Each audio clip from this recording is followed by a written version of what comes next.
Hello, ladies and gentlemen. Today we're going to talk about love and poison, as well as finding freedom. Can you genuinely express love for yourself at this moment, embracing a sense of complete and full acceptance? It's likely a challenging task because deep down, there may be a belief that you are not lovable. When you connect with yourself, you confront the beliefs you hold about your own worth. Enjoying being yourself might be difficult due to these deeply ingrained beliefs, which create feelings of uncertainty and confusion. Such beliefs may include the notion that you are not good enough, not smart or beautiful enough, lacking the right to exist, or feeling unworthy and invisible.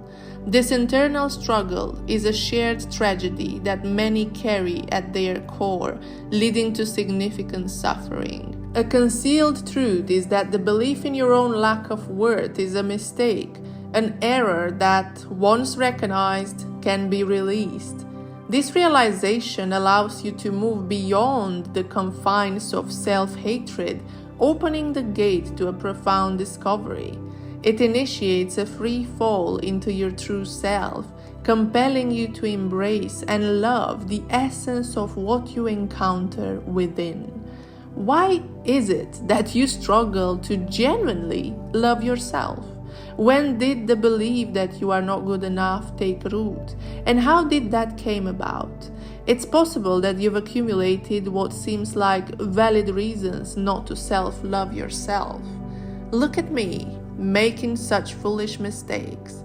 Look at how clumsy I act. I lack talent, and it's evident to everyone. Just observe that belly in the mirror, how repulsive. Do these self-critical comments sound familiar?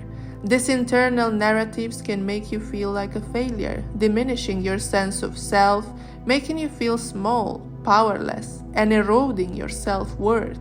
It's merely your belief speaking, seeking evidence to validate itself like a pair of critical eyes searching for flaws and mistakes. Whose eyes are these, though? It's challenging to discern because the one listening is not conscious of the messenger, but it is instead paralyzed, akin to a rabbit caught in the headlights of a car. The source of the painful commentary is rarely questioned. Instead, you endure it, entangled in the self-blame game. However, your choice to continuously watch this video, it's a signal that you no longer wish to endure this suffering. You're prepared, perhaps tentatively, to break the spell and uncover the forces keeping you enslaved. To understand this source and its potency in your life, we must delve into the past. Consider this scenario. You were born and raised by your parents, single mother, single father, or other caregivers, referred to as the parents from now on. From infancy to adolescence, you formed a close bond with them. They served as your safety, the source of love, your role models, and the providers of everything essential for your survival, even if they didn't fulfill all those roles. In essence, they constituted your entire world. It's likely that your parents cared deeply for you, as is common amongst parents. Equally, true is that most parents, like the rest of us, carry deep wounds at their core. They may harbor beliefs about themselves that are painful, beliefs that might not even be conscious of, formed at an early age and buried deep within. They may secretly see themselves as failures, convinced that the world looks down on them. Perhaps they believe they are undeserving of what they desire, or that they must toil hard to earn respect, feeling a sense of unworthiness within. The process of bonding with parents is not selective. There is no buffer or rescue. You receive both their love and their pain in one package. Receiving their love acts as fertilizer, nurturing your growth and flourishing. However, absorbing their raw pain is akin to ingesting poison. This is indeed a significant matter. When it comes to genuine, profound hurt originating from a deep place, the key is processing it to prevent it from turning toxic. If hurt is suppressed rather than acknowledged, felt, understood, and mourned over, it can indeed transform into a poison, a wandering specter seeking validation and harming others in its quest for acknowledgement. The parents might be unaware that this is occurring, thinking they've safely buried their pain inside and believing they are not burdening you with it. They may even be oblivious to their own woundedness in the first place. Suppressed hurt will inevitably be projected outward, demanding care, special treatment, attention, respect, and even love.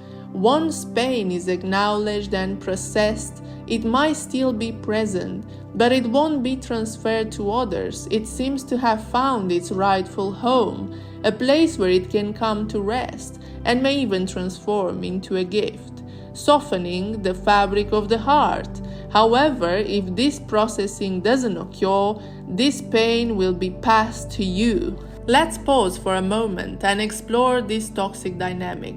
Poison, symbolizing unprocessed hurt, manifests in various forms. It can be overtly administered and subtly conveyed, such as parents being emotionally distant or manipulative instead of resonating to overt expressions like yelling and hitting.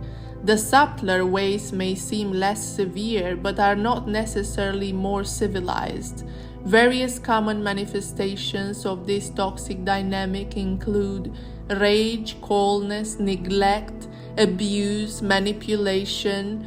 These expressions carry messages with them. Rage carries the message, I hate you. Coldness carries the message, I can't stand you.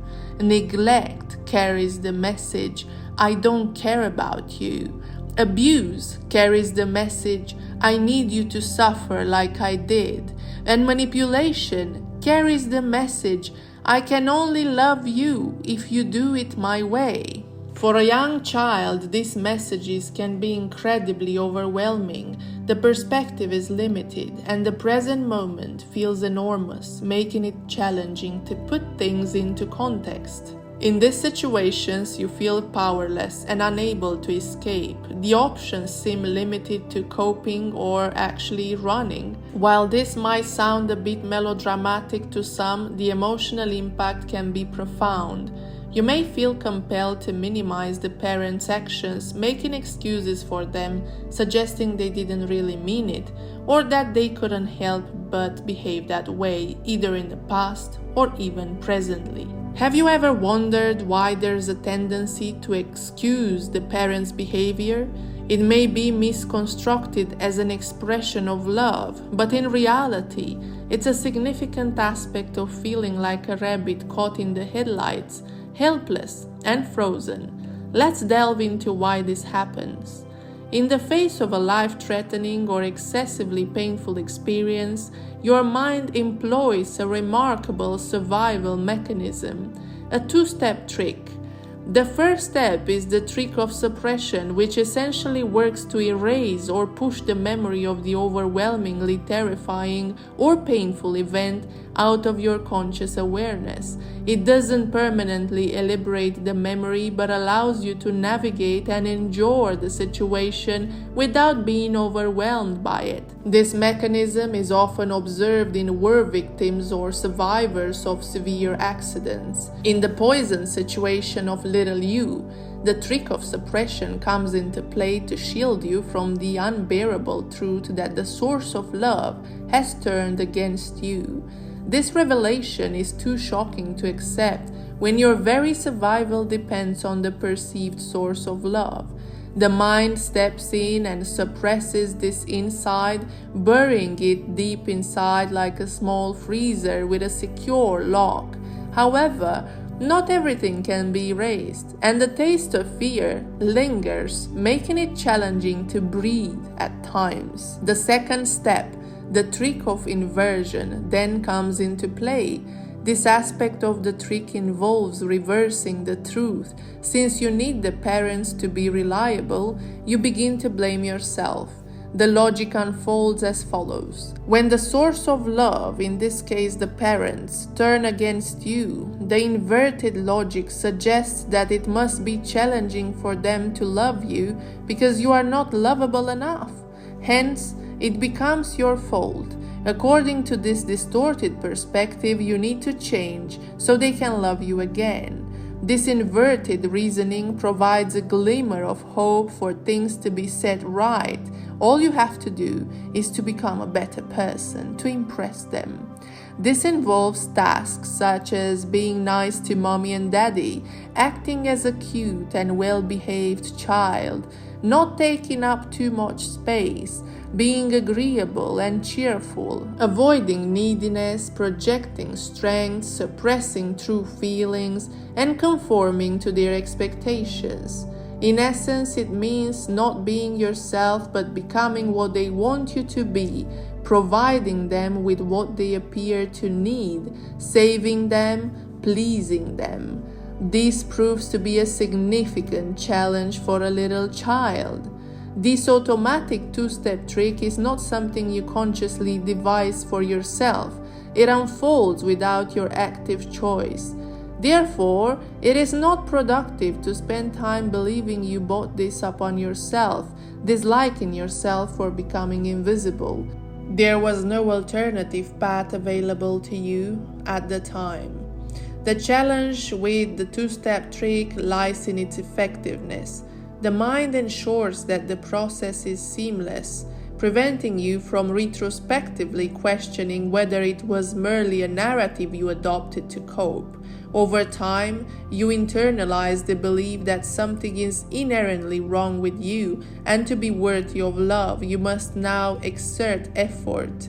The ingrained belief is communicating the following messages. Revealing your true self will cause the parents distress. Their suffering is a consequence of your actions. If only you were a more exemplary person, they would undoubtedly love you. The parents constitute your sole source of love, essential for your survival. Their love is indispensable. Simultaneously, the painful injury inflicted by their toxicity lies dormant in the concealed freezer, new adorned with glistering crystals. Your injury is disregarded, seemingly non-existent, as it remains concealed and numbed by the cold. While this may seem convenient initially, what you cannot feel cannot harm you. I can assure you it is not advantageous in the long run. Suppressing your pain is akin to disowning a part of yourself, rendering you a stranger to your own being. Can you perceive the way you served your innate affectionate bond with yourself? How you developed a lack of confidence in your inherent godness? How you transform into a rabbit entrapped in the headlights, attuned to your inner critic's voice? These are significant and intricate challenges for a young individual to grapple with.